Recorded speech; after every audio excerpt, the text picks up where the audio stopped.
ബഹുമാന്യരായ ഗുരുജനങ്ങളെ, ഒരു പുതിയ പുരാണ കഥ അവതരിപ്പിക്കുന്നു. കഥാപ്രസംഗമായി ഇതേവരെ ആരും തിരഞ്ഞെടുക്കാത്ത ഭാരതത്തിലെ ഒരു കർഷകന്റെ ജീവിത കഥ, കൃഷിയുടെയും കാർഷിക സംസ്കാരത്തിന്റെയും ദൈവന്തിക കഥ. ഭാരതത്തിലെ മാതൃകാ കർഷകനായ കലപ്പ ആയുധമായിട്ടുള്ള ഹലായുധന്റെ ജീവിത കഥ ഈ കാലഘട്ടത്തിലും ഏറെ പ്രസക്തിയുണ്ടെന്ന് ഞാൻ വിശ്വസിക്കുന്നു. പ്രിയപ്പെട്ടവരെ, രാമാവതരത്തിൽ വിഷ്ണു രാമനായി, ആദിശേഷൻ ലക്ഷ്മണനായി തുടങ്ങി. എന്നാൽ ദ്വാപരയുഗത്തിൽ വിഷ്ണു കൃഷ്ണനായും ആദിശേഷൻ ബലരാമനായി തുടങ്ങി. ആദിശേഷൻ ഭൂമിയുടെ സാങ്കല്പിക അച്യുതനാണ്. ചരിത്രപരമായ രേഖകൾ പരിശോധിച്ചാൽ ഇൻഡോ ഗ്രീക്ക് രാജാവായ അഗത്തോക്രസിന്റെ കാലത്ത് ബലരാമന്റെ നാണയങ്ങൾ നിർമ്മിക്കപ്പെട്ടിരുന്നതായി നമുക്ക് കാണാം. പ്രിയരെ, ഇന്നേക്ക് 5220 വർഷങ്ങൾക്ക് മുൻപ് ഭൂമിയിൽ അധർമ്മം ചെയ്യുന്നവരെയും കള്ളന്മാരെയും ദുഷ്ടന്മാരെയും അമർച്ച ചെയ്യുന്നതിന് പിറവിയെടുത്ത ഈ കഥാപാത്രത്തിന്റെ ജീവിത കഥ, കൃഷ്ണ സാഹോദര്യത്തിന്റെ കഥ, ചരിത്ര പ്രസിദ്ധമായ ഗുരുവായൂരപ്പന്റെ തിരുസന്നിധിയിൽ അഭിമാനപൂർവ്വം ഭക്തിപൂർവ്വം സഹൃദയ സമക്ഷം ഞങ്ങൾ സമർപ്പിക്കട്ടെ. അഭിവാദനങ്ങൾ. അവതാരങ്ങൾ ഉടലാർന്നു വന്നു, അവനിക്ക് പുതുജീവനേകാം.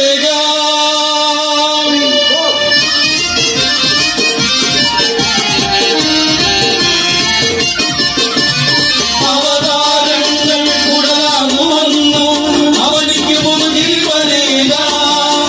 അവതാരങ്ങൾ ഉടലാർന്നു വന്നു, അവനിക്ക് പുതുജീവനേകാം. ഇതിഹാസങ്ങൾ വിരമിച്ചു പുത്തൻ പഠിത സംസ്കാരം പുലരാം.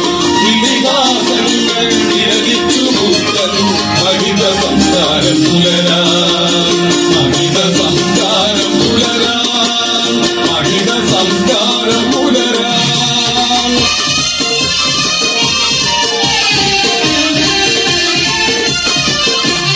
പാവികൾ പാതാള പാട്ടുകൾ തന്ന് ധർമ്മജാലിനാഥാക്കൾ. പാവികൾ പാതാള പാട്ടുകൾ തന്ന് ധർമ്മജാലിനാഥാക്കൾ. പാവം ഭാരത ഭാമിനി നാഥൻ മാനം മാനിക്കാത്തവൻ. പാവം ഭാരത ഭാമിനി നാഥൻ മാനം മാനിക്കാത്തവൻ.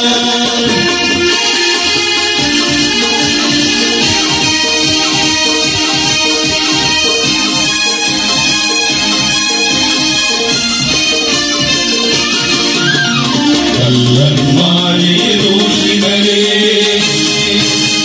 കലാപകലുഷിത മാനസരേ. കള്ളന്മാരെ ദൂഷിതരേ, കലാപകലുഷിത മാനസരേ. നിങ്ങളുയർത്തും ദക്ഷിണലോകം അച്യുതകർത്തും ബലരാമൻ. നിങ്ങളുയർത്തും ദക്ഷിണലോകം അച്യുതകർത്തും ബലരാമൻ. ബലരാമൻ മാറുയരട്ടെ, ബലരാമൻ മാറുയരട്ടെ, ബലരാമൻ മാറുയരട്ടെ.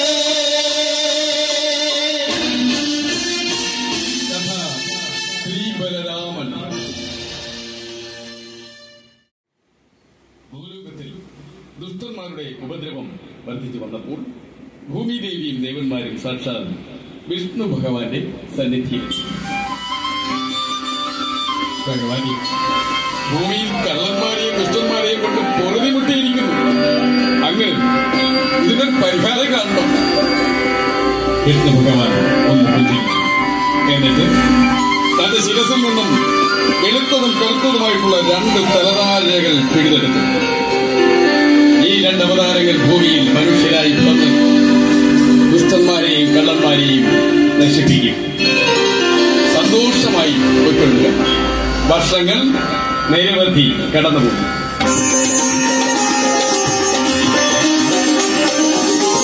ഭൂമി കഴിഞ്ഞു, ഭൂമി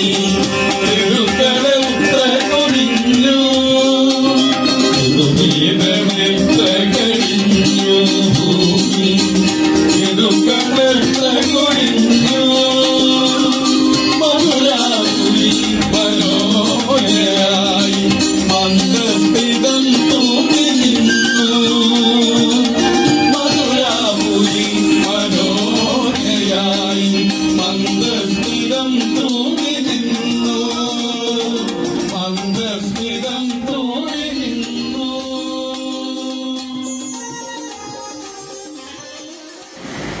പ്രിയപ്പെട്ടവരെ, ഇന്നേക്ക് 5220 വർഷങ്ങൾക്ക് മുമ്പ് യമുനാതീരത്തെ മനോഹരമായ ഒരു സായം സന്ധ്യ മനോഹരമായ മധുരാതകര് അണിഞ്ഞൊരുക്കി നിൽക്കുന്നു. പട്ടണവീഥിയെ പുളകിതമാക്കിക്കൊണ്ട് ഒരു വിവാഹ ഘോഷയാത്ര വരുന്നു. ഏറ്റവും മുന്നിലായി വരുന്ന ആ തേരിനുള്ളിൽ വധൂവരന്മാരിരിക്കുന്നു. വധു ഉഗ്രസേനന്റെ സഹോദരി പുത്രി ദേവകി, വരൻ ശൂരസേനന്റെ പുത്രൻ വസുദേവൻ. തേര് തെളിക്കുന്നത് മറ്റാരുമല്ല, അതെ, ദേവകിയുടെ സഹോദരൻ സാക്ഷാൽ കംസൻ. പ്രിയപ്പെട്ടവരെ, യാദവ കുലജാതരെല്ലാം പങ്കെടുക്കുന്ന ആ വിവാഹ ഘോഷയാത്ര ആഡംബരമായി ആഘോഷമായി കടന്നു വരുന്നു.